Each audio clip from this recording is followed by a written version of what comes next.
Si yo les pregunto cultura y Medinaceli, irremediablemente van a hablar de la Fundación de Arte. Precisamente, nosotros tenemos el placer de contar aquí en el plató del magazine con Miguel Tugores, su presidente. ¿Qué tal? Muy buenas tardes. Pues encantado de estar aquí con vosotros. Muy importante la labor que llevas haciendo al frente de la Fundación de Arte, puesto que ha puesto en el mapa, valga la redundancia, a Medinaceli en el mapa cultural.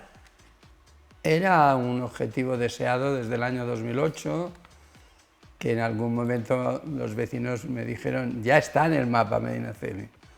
Digo, bueno, pero sería un poco en el mundo de las artes contemporáneas, de la música y tal. Y a fecha de hoy yo creo que sí, que más o menos Medinaceli ha conseguido un prestigio cultural, digamos. Y es que la cultura es inabarcable. Evidentemente, Medinaceli ya tenía nombre propio con todos, bueno, pues los distintos restos que tiene arqueológicos, también sobre todo esas fachadas de los edificios, el arco de Medinaceli que me estoy haciendo referencia, pero también es importante abrirlo a nuevas artes, nuevas culturas, ¿no? Sí, yo estoy muy abierto a cualquier propuesta.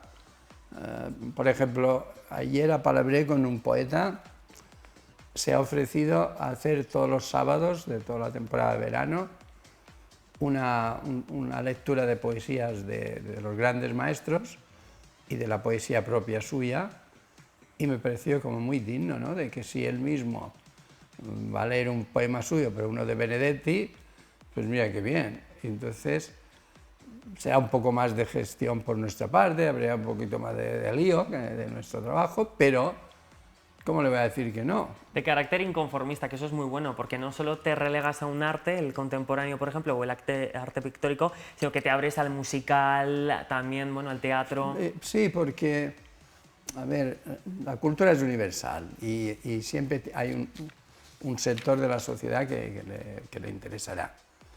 Y por otro lado, siempre tratamos, nuestro compromiso es ser noticia lejos, generar un interés al que está lejos para venir, a ser posible, a estar un tiempo, unas horas incluso, pero también tengo la vista puesta en repoblar. Yo cuando aquí en El Hueco hablábamos de despoblación, yo siempre decía, ¿por qué no hablamos de repoblación? Cosas para repoblar, no ideas para ver cómo se lucha contra la despoblación, ya te inhibe un poco. Entonces, trato de que sea noticia, la frase es, tratemos de que sea noticia lejos lo que hacemos.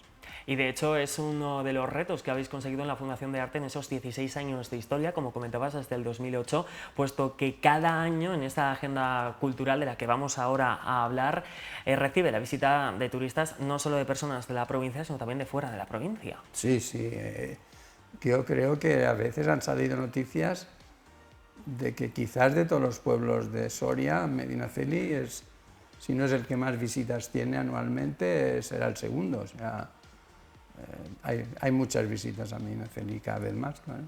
Vamos a ahondar en esa agenda cultural del verano que coincide precisamente con esos meses estivales en los que quizá Medinaceli reciba más visitas. Importante también nutrir de actividades a la villa. Efectivamente, tenemos un calendario muy intenso. En el año 22 hicimos 77 eventos, teniendo en cuenta que hay un mes de vacaciones, serían en 11 meses, y dijimos que era demasiado y redujimos un poco, pero sí, todo hicimos 59. Y yo creo que este año pasaremos de los 59, o sea, llevamos un ritmo de casi 1 o 2 por semana. Lo cual habla del buen momento que atraviesa la Fundación de Arte. Vamos a ahondar precisamente en esas actividades. Precisamente las formuladas y establecidas en el calendario para este mes de julio ya han comenzado. Tanto el 6 como el 7 de julio tuvieron lugar, bueno, pues distintos espectáculos que tienen que ver con el canto y con la música, ¿verdad? Sí, tuvimos la clásica Sin Límites. Fíjate qué bonito, 6 horas de música que nos planteó un músico. Nos planteó que debíamos hacer una jornada larga. Sí. Es que precisamente está sonando el móvil del invitado, no sé si ahora lo vamos a apagar. Nosotros seguimos hablando, seguimos ahondando. Se apagará. Se apagará, ¿no? Sí. Si no te puedes levantar incluso, yo creo. Nada, si no molesta a los oyentes. Perfecto, pues vamos a continuar con ese... Es un fallo mío, pido Historia disculpas. clásica, Sin Límites, 6 horas de música. ¿Cuáles fueron las sensaciones? Pues fue muy interesante porque de repente yo miré el reloj, eran la 1, y veía que no había mucha gente, pero pongamos que hubiera 35, pues no está mal. Terminó a las 2 de la mañana, que ya es. A la 1 de la mañana. Y yo veía que la gente como quería más. Y cuando terminó a las 2 menos 5, a las 2 menos 10, es que la gente no se levantaba para irse. Ya fue muy bonito y nos despedimos diciendo, bueno, yo sigo, dije yo, el año que viene, porque económicamente todo lo nuestro es un fracaso. Yo le dije al que lo había inventado, a Manuel, le digo, Manuel Tebar, le digo, Manuel, yo creo que ha ido bien, yo si quieres el año que viene sigo. Y él me dice, yo también, no te voy a dejar solo. Y digo, si no, si lo has propuesto tú. Total, que nos despedimos y del público asistente, el primer sábado de julio del 25, estamos citados todos los que estábamos. Primera actividad que ya podemos mencionar de ese próximo año, Sí, del 2025. la primera que oficialmente tiene fecha. Me llama la atención y me gusta, ¿no?, ver esa recepción por parte también de los protagonistas de cada uno de estos actos culturales, agradecidos, ¿no?, de que también se dé voz a la cultura. Y era gente mayor, no había gente de tu edad. Y trasnocharon gente mayor, ¿eh? En general no eran jovencitos, no, eran gente que me sorprendió el entusiasmo que tuvieron. Es que eran muy buenos. Había 2 artistas extranjeras que vinieron, las recogieron del aeropuerto y luego se volvieron a marchar, que es un lujo. Final es poner Medinaceli, como dices, en el mapa y que llegue el nombre de Medinaceli lejos. Al día siguiente tuvo lugar la final internacional del concurso de canto. ¿Cómo transcurrió esa velada? Oh, maravillosa. Fíjate que en todos los festivales dejamos para la final unos 10 cantantes, a veces 9, a veces 10, a veces 12, y hay a lo mejor 8 mujeres y 3 hombres, un barítono, un tenor y 9 sopranos. Pues esta vez ha habido 2 mujeres y 7 hombres. Es increíble. Entonces, el mundo de la lírica tenía peligro, porque al no haber hombres que cantan, el mercado, digamos, o la historia podía declinar. Pues en los 11 años que hemos hecho el concurso, el primer año que dominan, pero por completo, los hombres. Precisamente en el mes de agosto tenemos una actividad, el 11 de agosto, relacionada con la lírica, ¿verdad? Sí. Medinaceli lírico. El 11 de agosto tenemos la Traviata en versión moderna. O sea, el libreto, fieles al libreto, pero no la clase alta de aquel tiempo, sino contemporáneo. O sea, que también tendrá una elegancia visual interesante. También este mes tendremos un concierto de clarinete. Estamos viendo que hay muchas actividades vinculadas y relacionadas con la música de muchos estilos diferentes, puesto que decías, ese concierto de 6 horas hubo asistentes mayores, pero es que también hay de todo tipo, ¿no?, para albergar los intereses de cualquier perfil, ¿no?, del espectador que pueda acudir a Medinaceli. Sí, nosotros, mientras haya una calidad media alta, de esa variedad sale la cantidad de turismo cultural que pretendemos y de fomentar la cultura en el propio pueblo.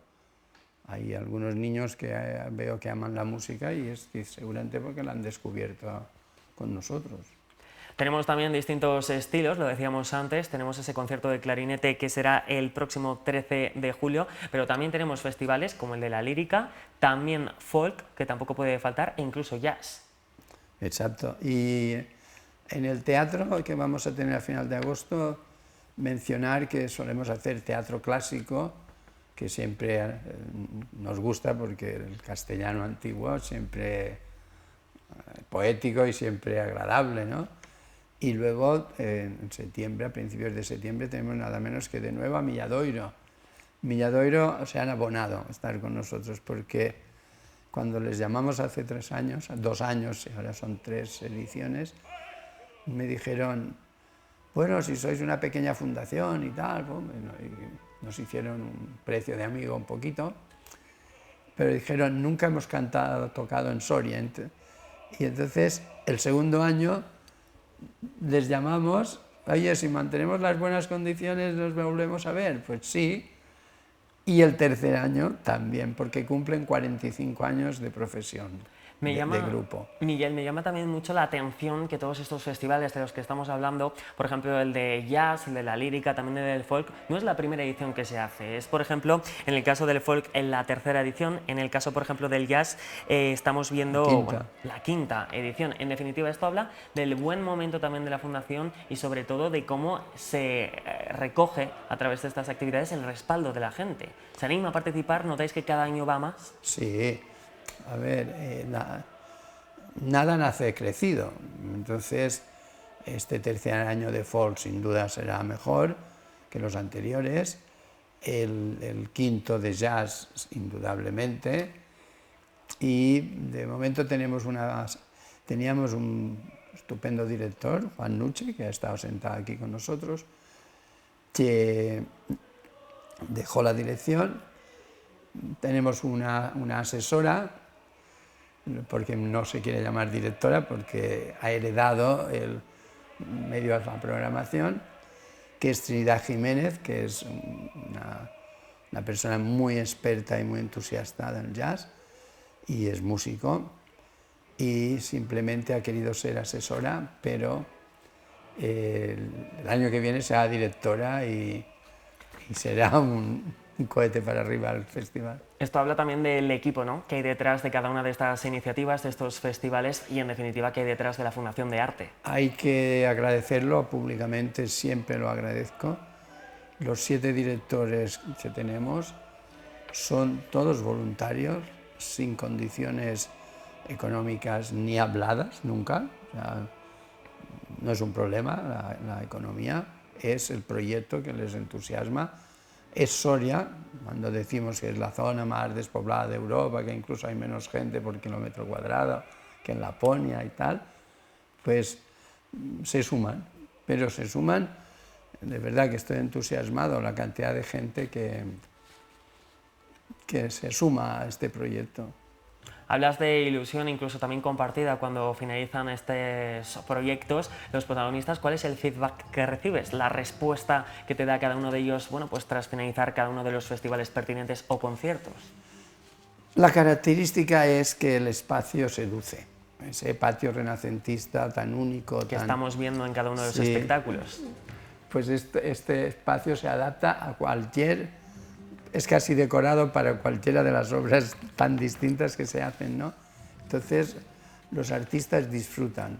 El patio tiene una sonoridad magnífica que hace que a veces escuchamos un gorgorito, y es que es un tenor, una soprano, alguien de un coro, y captan la sonoridad del espacio y hacen su prueba, ¿no?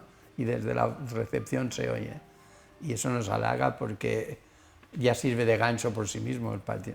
Ese espacio, y en definitiva también Medinaceli, es el lugar o escenario que albergará también, en el marco de las actividades, la Fundación de Arte, exposiciones con nombres propios como Adelaida Murillo o también Antonio Delgado. Háblanos un poquito también de ese arte pictórico que alberga la Fundación de Arte. Sí, yo vengo del mundo del galerismo, del mundo del arte, y lo primero que hice en Medinaceli fue una exposición de fotografía de 100 años de historia del propio pueblo, con fotos de las cajitas de las cajitas de las familias. Mira, precisamente en ese escenario, en ese Palacio Ducal de Medinaceli, estamos viendo La belleza del agua de César Sanz, que está hasta el 29 de julio de este mes. Sí. ¿Cómo ha ido? ¿Cómo ha funcionado? Estamos viendo que tiene bastante acogida. Sí, sí, está gustando, y en esa sala hemos hecho actos que además la gente luego agradece hacer un acto aquí dentro acompañado de la dulzura de estas imágenes. Y, como decía, mi especialidad es el arte plástico, porque yo musicalmente soy un analfabeto, pero en las artes plásticas llevo muchos años, y entonces sí que intuí que era posible atraer gente con estas cosas, y efectivamente en mi colección, que hemos visto imágenes también, pues puede haber 170 o 180 artistas y unas 400 obras. Y eso, pues los que entienden salen muy sorprendidos. Las notas que nos dejan en general son: qué sorpresa, cómo puede ser que haya tanto arte aquí moderno y no lo hayamos no nos hayamos enterado. Lo tenéis que promocionar más, me dicen. Yo digo, si supieran lo que nos cuesta el día a día y el sobrevivir, pero hay que promocionarlo más y me alegro mucho ver que estáis mostrando. Y ahora estos que he visto, todos me emocionan porque hay una historia con cada autor. He visto uno ahora mismo que es de un arquitecto alemán que fue mi jefe cuando acabé la carrera en Barcelona. Tuve la suerte de entrar en un despacho muy bueno a trabajar, tendría 20 y pocos años, y este autor, este arquitecto, 30 o 40 años después nos reencontramos, él que pintaba, que antes no debía pintar y si no lo pintaba no lo sabíamos, y yo que ni sospeché jamás tener una galería de arte cuando estuve con él. Así que se llama Uwe Guest. Historias al final que se entrelazan, ¿no?, a través del arte, que es muy bonita la intrahistoria que hay detrás de cada una de las piezas. Ahora acabamos de ver uno de Joan Marc, que es un amigo de infancia. Yo le debo llevar 10 años o más de edad, y desde los 9 años nos sorprendía su capacidad creativa y su manera de hacer, su originalidad. Y era tan inteligente que cuando él tenía como 15 años o 18, no sé, muy joven, decíamos, Teussaint tiene el juicio de un hombre de 40, y nosotros teníamos 30 o menos, ¿no? Y entonces nos parecía que él ya parecía un maduro, un sabio. Mira, esta obra que se ve ahora es de Joan Marc. Bueno, pero desde luego ustedes se tienen que quedar con la siguiente fecha, el 13 de julio, que será el día del estreno de la próxima exposición, que será la que aborde las jornadas de la Celtiberia. No son pocas las exposiciones, como hemos contado a través de esta entrevista, Miguel. También hemos hablado de esos conciertos, de esos festivales. Ya lo saben todos ustedes, la cultura está en el mapa, y ese mapa les dirigirá a Medinaceli gracias a la Fundación de Arte. Como decimos, es muy importante transmitir el arte, así que te hago la invitación a que cuando se acerque cada uno de los actos acudas aquí a este plató o a través de videollamada, pero para profundizar en la intrahistoria que, como decimos, tiene cada una de estas exposiciones y cada uno de estos eventos, a los que, por cierto, les esperan en Medinaceli. ¿Qué te parece? Yo os lo agradezco porque las intrahistorias son la verdadera historia, es lo que más... no habría historia sin la intrahistoria, y entonces... Pues aquí estaremos. Que me pongas esta cita. Hombre, por supuesto. Estás más que invitado, y aquí estaremos para contar esa intrahistoria. Y si no pudiera venir, pues videollamada. Pero siempre tendrás hueco en el magazine. Gracias, Miguel. Pues gracias por mostrar mi colección como la habéis mostrado hoy, me encanta. Habrá que ir la próxima. Por cierto, todos ustedes, en unos minutos volvemos, que nos quedan temas en el tintero para rematar esta tarde de martes. Les espero.